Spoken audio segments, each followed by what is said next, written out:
Normativa con l'ospite. Allora, mischio un po' le carte, no? Perché bisogna mischiare un po' le carte, caro Boaro. Parliamoci chiaro, mi sembra che ultimamente nel mondo dell'autonomismo friulano ci sia un po' di rigurgito al contrario. Perché? Perché vedo qualcosa che non funziona, cioè i progetti come sono nati stanno un po' scemando, sfumando. È così almeno? In pratica non era vero autonomismo, chiamiamolo con il nome che va chiamato. C'erano degli opportunisti che si sono travestiti da... È chiaro, sta succedendo questo.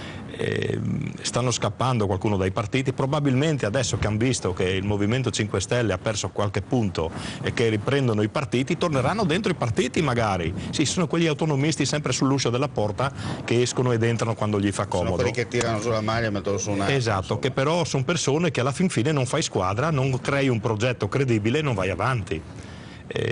Io ero a cena ieri sera, sono stato invitato con Aurélie Argemi a Ponte Meduna, una serata bellissima perché non si era in molti, si erano poche persone, dove si è potuto dialogare in maniera franca e fare i rapporti di quello che è l'autonomismo catalano con quello friulano, veneto, trentino, perché c'erano anche i veneti. Cosa molto importante, mi permetta di sottolineare questo, Boaro, a fine ottobre ci sarà un referendum per la richiesta da parte della Regione Veneto, lancia il sasso e chiede ai suoi cittadini se scegliere tra l'attuale statuto ordinario o statuto speciale.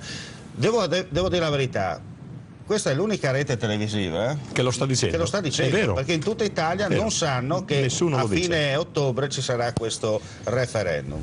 Ecco, agganciandovi a questo, i catalani, anche loro, non stanno pensando più a essere autonomi o autonomisti come lo dicevano fino a poco tempo fa. Hanno capito che l'autonomia, come viene data, non serve a niente. Sono diventati indipendentisti convinti. Praticamente loro non vogliono essere contro qualcuno, ma vogliono decidere in toto a casa loro.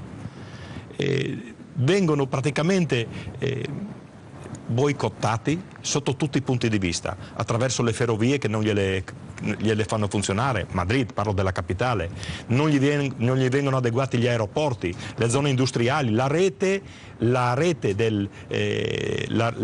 ferroviaria non viene adeguata in base alle esigenze. Mi sembra tanto di vedere la fotocopia di quello che succede nel Veneto, dove ci sono delle zone industriali fervide che funzionano, che vanno bene e non vengono dati servizi, mentre si fanno delle autostrade fantasma in altri posti che non servono a niente.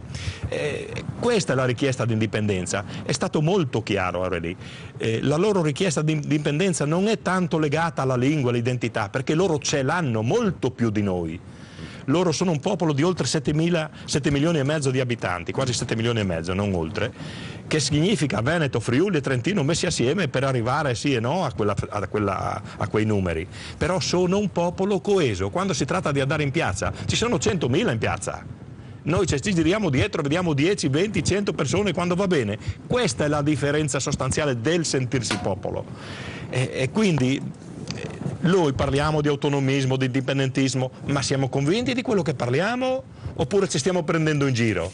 E con questo punto di domanda chiudiamo qui l'intervento. Io ringrazio Claudio Grazie Boaro, a voi. come sempre, perché non bisogna sparare tutte le cartucce adesso, no? Bisogna soltanto lanciare il sasso. Sicuramente il sasso a qualcuno in testa arriverà, però attenzione, non sempre fa male, perché a volte se la testa è vuota rimbalza. A me non innervosisce il vecchio politico che cerca di adoperare gli autonomisti. A me fa ribrezzo vedere autonomisti che si prestano al gioco. Tutto lì. Cadreghe, caro, grazie. Break pubblicitario e poi come sempre le ultimissime dal Veneto. Grazie a voi.